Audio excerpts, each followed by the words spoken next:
Hello दोस्तों, कक्षा 10 में गणित प्रश्न 9.1 का प्रश्न तीसरा है आज हमारे पास। क्वेश्चन है, एक ठेकेदार बच्चों को खेलने के लिए एक पार्क में दो फिसलन पट्टी लगाना चाहती है। उसमें 5 वर्ष से कम उम्र के बच्चों के लिए वह एक ऐसी फिसलन पट्टी लगाना चाहती है जिसका शिखर 1.5 मीटर की ऊंचाई पर हो। हमको 1.5 मीटर की ऊंचाई पर शिखर बनाना है। तो हम सबसे पहले क्या करते हैं, 1.5 मीटर हमने बना लिया। अब बोला गया है ऊंचाई पर हो और भूमि के साथ 30 अंश के कोण पर झुका हो। अब ये शिखर कहलाएगा, इसका ऊपर वाला भाग ये कितना होना चाहिए, 30 अंश के साथ पर झुका हुआ होना चाहिए। तो 30 अंश यहाँ तक झुक जाए और हम क्या करना है, इसके साथ इसको मिला देना है। ये हमने इसके साथ इसको मिला दिया। कितने अंश का है हमारे पास, 30 अंश के साथ। और इस फिसलन पट्टी का जो शिखर है कितना, 1.5 मीटर। हम इसको नाम दे देते हैं ए, इसको बी और इस वाले को सी। और बोला गया है जबकि इसके अधिक उम्र के बच्चों के लिए वह 3 मीटर की ऊंचाई पर एक अधिक ढाल की फिसलन पट्टी लगाना चाहती है, 3 मीटर। तो अब हम क्या करते हैं, यहीं पर एक 3 मीटर की ऊंचाई वाला हमने बना लिया जो भूमि के साथ 60 अंश कोण बनाता है। अब ये भूमि के साथ क्या है, 60 अंश का कोण बना रहा है। ये हमने 60 अंश का कोण बना दिया। प्रत्येक स्थिति में फिसलन पट्टी की लंबाई क्या है, ये भूमि के साथ ये हमने जोड़ दिया फिसलन पट्टी को। कितने अंश कोण बना रहा है, 60 अंश का। हमने 60 अंश लिख दिया। और ये कितने मीटर का है शिखर, ये 3 मीटर का। इसका नाम दे देते हैं पी, क्यू और आर। अब हम देखें इस चित्र में कि हमको क्या दिया गया है और क्या ज्ञात करना है। हमको फिसलन पट्टी की लंबाई ज्ञात करना है। फिसलन पट्टी वाली भाग कहलाएगा, इस वाले चित्र में वाला भाग कहलाएगा। फिसलन पट्टी की लंबाई ज्ञात करना है। तो हम क्या करते हैं, पहले छोटे वाले भाग की बात करते हैं। तो यहाँ लिखते हैं सबसे पहले 5 वर्ष से कम के लिए। अब 5 वर्ष से कम के लिए बात कर रहे हैं, इस वाले के लिए यहाँ पर लिखते हैं माना। इस फिसलन पट्टी की लंबाई याद करना है तो हम मान लेते हैं ये ए और सी है। माना ए सी बराबर L1।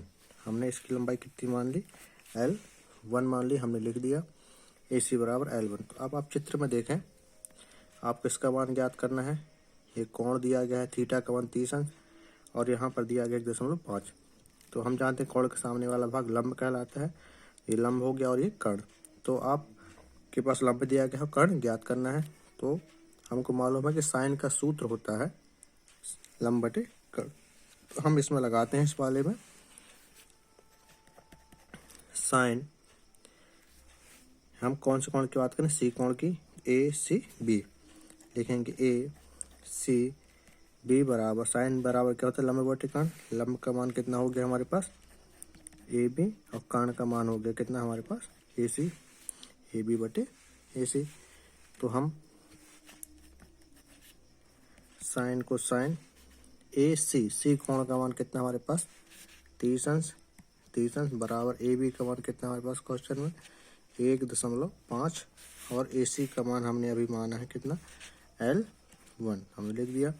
साइन 30 की बात हो रही है। साइन 30 अंश का जो मान होता है कितना होता है हमारे पास, 1/2 बराबर 1.5 बटे पर L1। हम यहाँ पर पक्षांतर करते हैं, L1 को पक्षांतर करेंगे तो 1 के साथ गुणा हो जाएगा। तो ये बन जाएगा L1 का L1 बराबर चिन्ह लगाया। 2 को पक्षांतर करेंगे 1.5 के साथ गुणा हो जाएगा, 2 गुणित 1.5। अब हम इसको हल करते हैं, L1 को L1 लिखते हैं बराबर 2 को 2 लिखते हैं गुणित 1.5। हम लिख सकते हैं, दशमलव हटाएंगे तो 15/10 लिख सकते हैं। 15 को काट सकते हैं 5 से, 5 जाए 15, 5 दूनी 10। तो नीचे वाले 2 से ये वाला 2 कट जाएगा, कितना है हमारे पास 3।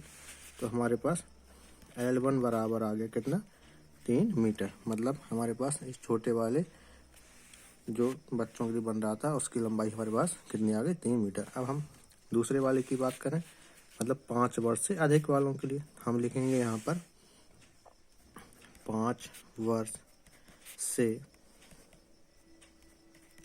अधिक के लिए, 5 वर्ष से अधिक के लिए। इसमें भी हम फिसलन पट्टी की लंबाई मान लेते हैं। माना चित्र में देखें, फिसलन पट्टी क्या है, PR है। इस PR की लंबाई हम कितनी मान लेते हैं, L2, क्योंकि L1 हम मान चुके हैं, तो हम मान लेते हैं PR बराबर L2। PR बराबर L2 आ गया। इसमें भी हमारे पास लंब का मान है और कर्ण का मान ज्ञात करना है। कोण का मान दिया गया है 60 अंश। सेम हम इसमें भी साइन का सूत्र लगाएंगे। तो साइन का सूत्र लगाते हैं। साइन हमारे पास देख सकते हैं R कोण है, R कोण का मान कितना है, 60 अंश। तो हम लिखेंगे साइन R बराबर लंब बटे कर्ण होता है। तो लंब यहाँ पर कितना है, PR और कर्ण PQ और PR हो गया कर्ण। तो हम देखते हैं PQ बटे पे PR, इसको लिखते हैं साइन को, साइन R कोण का मान कितना, 60 अंश बराबर PR का मान हम देख सकते हैं चित्र में कितना है, 3 मीटर और कर्ण का मान कितना, L2। तो 3 बटे L2। हम इसको हल करते हैं। साइन 60 का जो मान होता है ये होता है वर्गमूल 3/2 बराबर 3 बटे कितना है हमारे पास, L2। हम इसको पक्षांतर कर देते हैं। 3/L2 में L2 को पक्षांतर करेंगे तो ये हो जाएगा वर्गमूल 3 L2 बराबर 2 को पक्षांतर करेंगे, 3 के साथ गुणा होगा, 3 दूनी 6। इसको हल करते हैं तो L2 को यहीं पर रखें, 3 वर्गमूल 3 गुणे में है, पक्षांतर करेंगे तो 6 के बटे में जाएगा, तो 6 बटे वर्गमूल 3 हो जाएगा। अब हम यहाँ पर क्या करते हैं, हर का परिमेयकरण, हर का परिमेयकरण करेंगे तो वर्गमूल 3 अंश में भी जाएगा और हर में भी जाएगा। तो ये सामने सामने गुणा हो जाएगा। 6 वर्गमूल 3, वर्गमूल 3 का गुणा वर्गमूल 3 के साथ होगा, तो यहाँ पे कितना आएगा, 3। तो हम 3 से काटेंगे, 3 एकम 3, 3 दूनी 6, ये हो गया 2 और ये हो गया वर्गमूल 3। तो हम लिख देंगे L2 बराबर 2 वर्गमूल 3 मीटर। ये हमारे पास L1 का मान आ गया 3 और L2 का मान आ गया कितना, 2 वर्गमूल 3 मीटर। वीडियो पसंद आए तो चैनल को सब्सक्राइब करना ना भूलें। धन्यवाद।